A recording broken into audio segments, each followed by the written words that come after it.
G'day everyone. It's Athos, Nick, and Chris here, all RMIT journalism alum.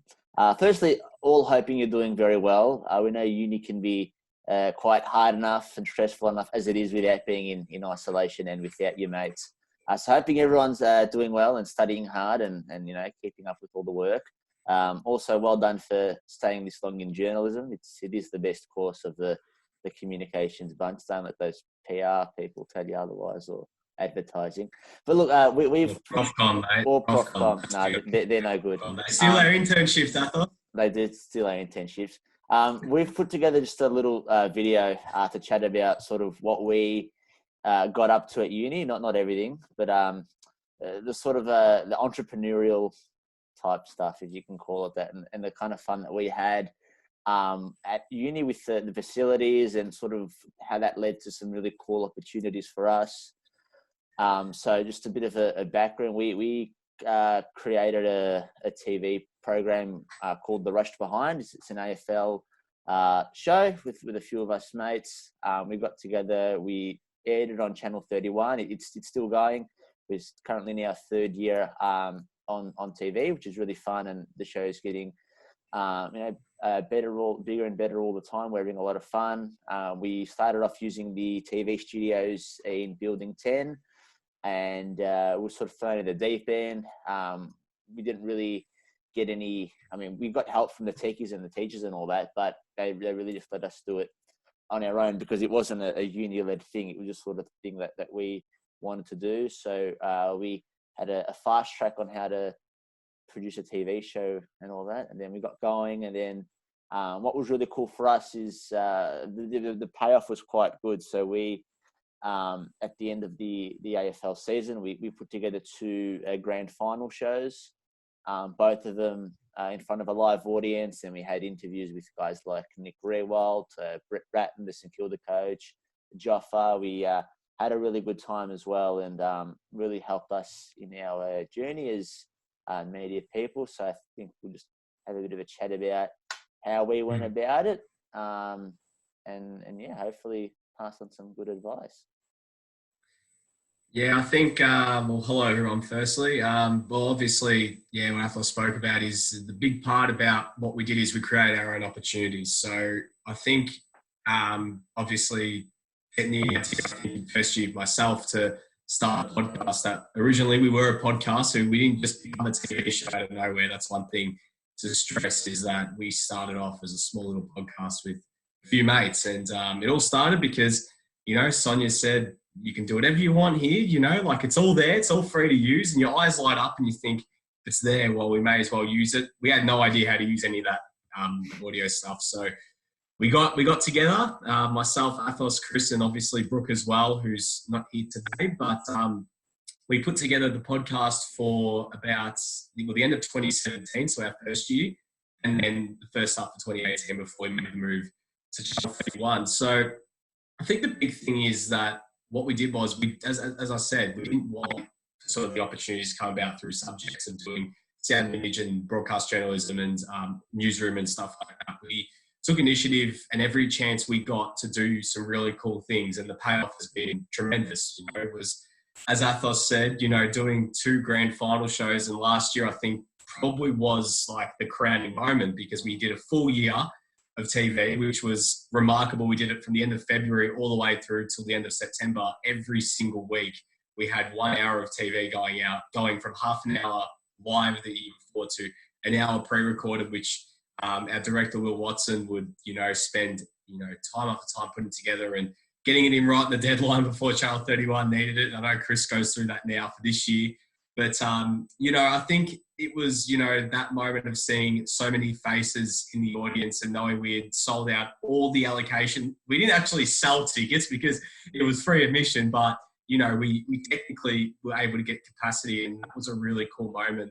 And I guess to then be recognised with, getting nominated for the Antenna Awards and everything else. And I don't think that when I first had the vision of it being a podcast would reach anywhere near this level. So the big message is for you guys is when you get your opportunity in first year to start a podcast, to start a TV show, to start writing, start a blog, even anything, don't wait for your teachers to start saying, go and do it. Just do it. Because, that's the end of the day. It's not like we're in high school anymore and you get spoon fed this stuff. This is all you. And if you can create those opportunities for yourself, it looks good for your portfolio, for your CVs, and then you can go off and get internships in your third year. And once you go to your internships and all that added experience from working in a range of different places, that'll put you in good stead for when you obviously go and look for a full-time or casual part-time position once you finish up at uni. So I guess the big thing for me is just don't wait. Just go and do it. You got a vision. You got some mates in your course that all have a similar interest. If it's sport, arts, music, movies, whatever it might be, general news, current affairs, investigating. There are so many different cool things you guys can do, and especially now, because obviously with the current circumstances of COVID, is that we've got cool stuff like Zoom and Facebook Messenger and all sorts of different ways to record content and put stuff together during this time. So really use this chance to do it. But I'll throw over to Chris, because there's more than just a TV show, and Chris is not just the brains in creative when it comes to the TV show, but also in terms of the added brands, websites and social media, and also through his role at St Kilda. So Chris, tell us a little bit about that. Yeah, exactly right. I'll just touch on sort of with your thing, Nick, as well, just to follow up. Be proactive as well, and don't be afraid of a little bit of sacrifice. Like this morning, I've been up since 4 a.m. this morning editing our show together to go to air. Don't be afraid of that, and don't worry if you decide to launch your project and to start off with your first podcast doesn't get many listens. I think ours didn't get barely any. It was just sharing around with mum and dad. 200, if that.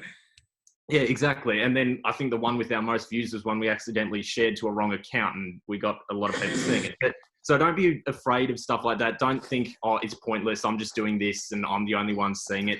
You might feel that, and maybe your likes count on social media may not reflect that, or your view count on YouTube looks pretty average, and it's like, hang on, I'm the only one watching this. Don't worry about that, because people see things eventually, and it all comes around. If you've got that backlog of content and you've got that perseverance, it goes a long way.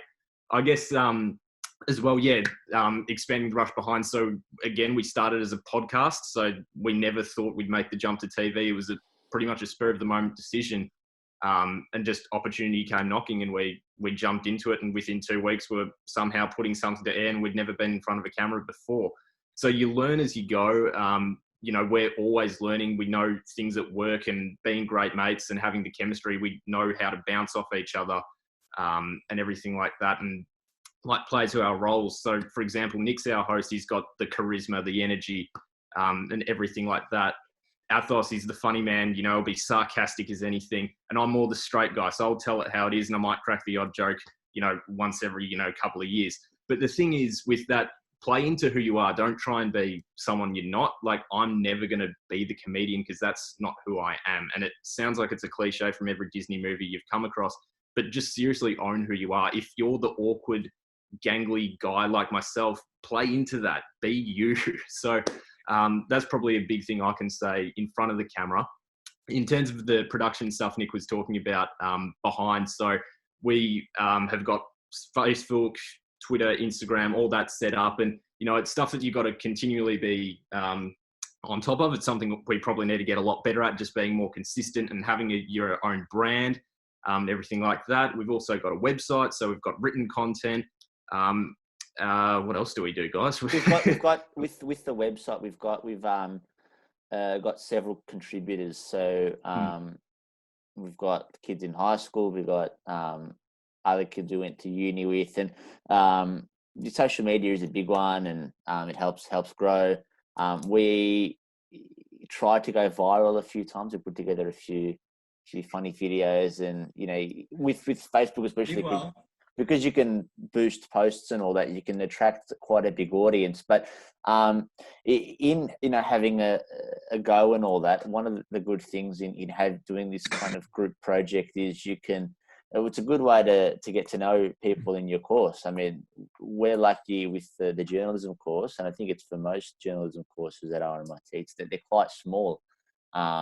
It's rare to find a journalism course with more than 100 kids. So it is quite close and intimate, and I think it's a wasted opportunity if you don't get to know people. So, we're lucky there was, that's 8 to 10 of us that, all became really good friends just through the Rush Behind, and getting together on a Tuesday or Wednesday or whenever we filmed was a social thing, because, you get together, you eat, you have a laugh, and then you put together a TV show, and it all came out really good.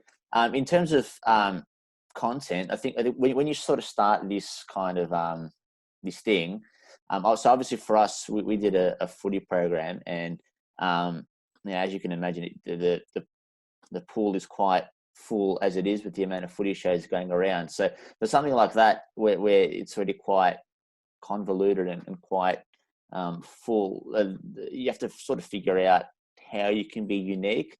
So I suppose with us, we were quite fortunate that with the podcast in the early days, we were allowed to sort of figure out what we want it to be. And that's the very exciting part of starting something. You get to figure out what kind of show, what kind of content you want to do, and you can sort of get rid of all your crappy kind of stuff straight away.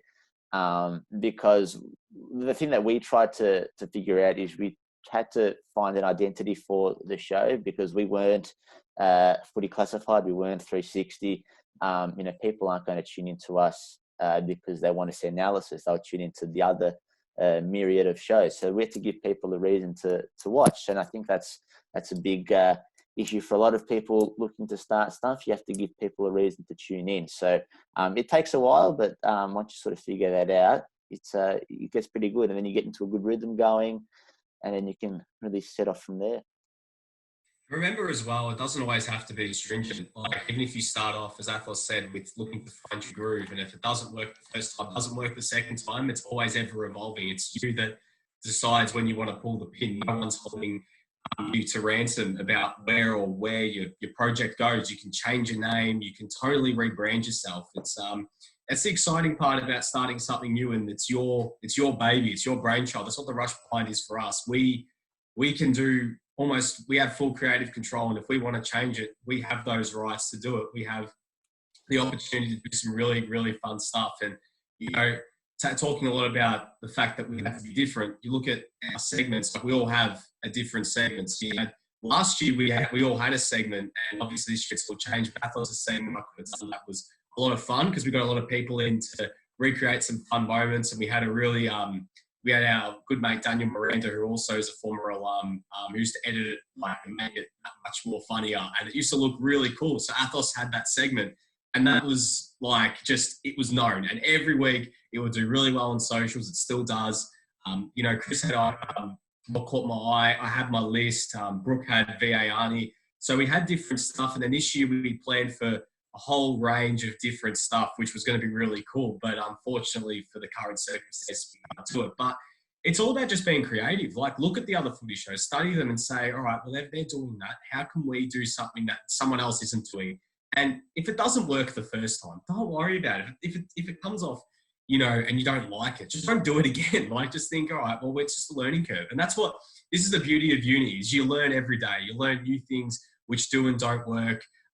Your teachers are always great people to talk to. Every single one of your teachers are there to help you in any way possible. And you did some really cool stuff this year. I know that, you're not allowed to necessarily be on campus, but once you get back to campus, just remember there's a whole range of really cool things to do. There's 4 TV studios, one with a green screen. So you can have literally, that is like a playground.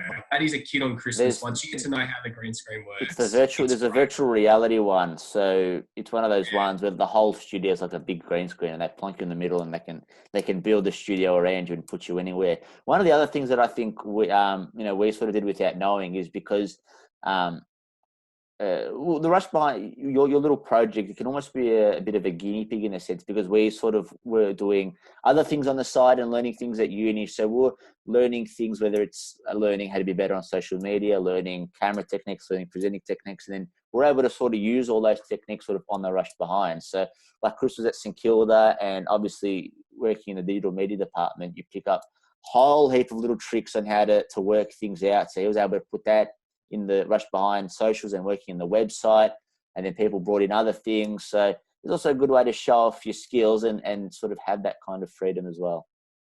Yeah, exactly right. The more you understand how social media works, or you understand how to use Premiere, or can use Audition, or can present in front of a camera or behind a mic or anything like that, everything you do will be to your advantage. So try and, be across as much as you can. And you might think at the moment with this COVID stuff going on, I can't do anything. It's hard, it's limiting. Like, I can do a Zoom call at best, but, we've been using Facebook Messenger and our phones, and we're putting an episode of television to air for 7 weeks straight now. So, with adversity comes opportunity. So we've created new segments for this. We've done like a 20-1 style football countdown, which is something I don't think has really been tapped into, but we've started to do that on top of our usual show. So, and they've proven to be pretty good as well. Like, people are getting around them and stuff like that. So, like we were saying before, we planned out a whole year where we were virus free. We didn't really plan for a global pandemic, but, things hit the fan, and before we knew it, everything that we'd done was turned on its head, and, we couldn't do 95% of the stuff we were going to plan. So, you continually evolve. You keep, learning new things and, experimenting, and, this is all a massive learning curve for us. And, it's something that I think we're going to look back on and say, geez, this is pretty awesome getting through this quarantine and lockdown and everything going on in the world. And we were still able to, put something together that we were really proud of. So, don't knock your own work too much. And again, even if you think no one's seeing it, or, you've reached it as big as you want, or it's not how you thought it was going to be, don't be discouraged by that at all. Remember, once you come out of this, you're going to learn a lot about what you want to do and how you want to go about it. Because as Chris said, if you can do it with a phone and Facebook Messenger and put together 1 hour of TV content, and I know that the third years in particular, you guys have been putting together a podcast every week, and that's some really cool stuff. I'm not 110% sure if you're doing it from home or you're going into the studios at all, but that's remarkable. Just think about what you can do once you get back, and hopefully for second semester at least, you guys can go back and do some stuff, especially for capstones, and some really cool little things that you guys can come up with. And that's the thing, like, just be as creative as possible. Like, if you've had this idea of doing something from the second you walked into uni, like you've had you've always wanted to do it. Now is the time to start. Like, now is the time to start putting it together, start planning out what you want to do, who you want to talk to, what programs you're going to use. If you don't know how to use Premiere, download it. Watch some tutorials, because once you get the basics, it's very easy to use. Same with Audition, and put something together that's really cool. Like, if as we've said so many times today, if we can put together an hour of TV from Messenger and the apps we have on our phones and computers, then I'm sure that you guys can do some really cool stuff as well. Absolutely. Well, we wish everyone the best of luck getting through isolation, and hopefully once we're all back up and running, we'll catch you at Cargo for a quick pizza. Have fun with the rest of uni. Goodbye for now.